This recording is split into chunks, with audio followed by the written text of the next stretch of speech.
வணக்கம் நண்பர்களே, நான் உங்கள் human engineer. Government exam prepare பண்ணும்போது நிறைய ஸ்டூடெண்ட் ஒரு பெரிய ப்ராப்ளத்தை ஃபேஸ் பண்ணுறாங்க. அது என்ன தெரியுமா? ஃபோக்கஸ் மெயின்டைன் பண்ணாமல் இருக்கிறது தான். ஃபோக்கஸை அவங்களால மெயின்டைன் பண்ண முடியல. படிக்க ஆரம்பித்த சில நிமிடங்கள்லேயே mobile phone, social media, distractions, இதனால் கான்சன்ட்ரேஷன் குறைந்து விடுகிறது.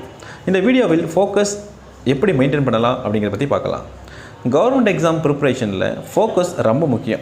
நீங்கள் தினமும் 6லேருந்து 7 மணி நேரம் படித்தாலும் ஃபோக்கஸ் இல்லை அப்படின்னா ப்ரிப்பரேஷன் எஃபெக்டிவாக இருக்காது.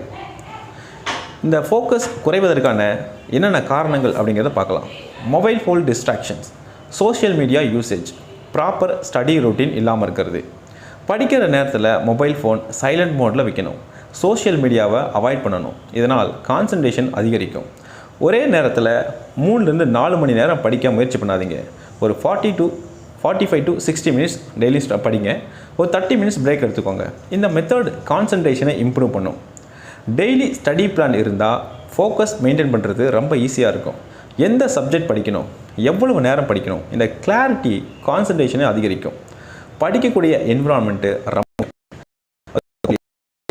கம்ஃபர்டபுள் ஸ்டடி டேபிள், நல்ல லைட்டிங், இந்த என்வால்மெண்ட்டு ஃபோக்கஸை இம்ப்ரூவ் பண்ணும்.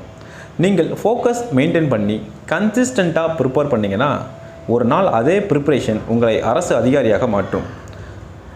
நீங்களும் கவர்மெண்ட் எக்ஸாம் கிளியர் பண்ண விரும்புனீங்கன்னா டிஸ்ட்ராக்ஷனை அவாய்ட் பண்ணுங்கள், கிளியர் ஸ்டடி ரொட்டீன் ஃபாலோ பண்ணுங்கள், கன்சிஸ்டன்ட் ஃபோக்கஸை மெயின்டைன் பண்ணுங்கள். இந்த சேனல் மூலம் நாங்கள் government exam guidance, study materials, preparation strategies எல்லாவற்றையும் உங்களுக்கு கொடுக்க போகிறோம். இந்த சேனலை சப்ஸ்கிரைப் பண்ணுங்கள். உங்கள் focus plus consistency is equal to success. உங்களாலும் முடியும்.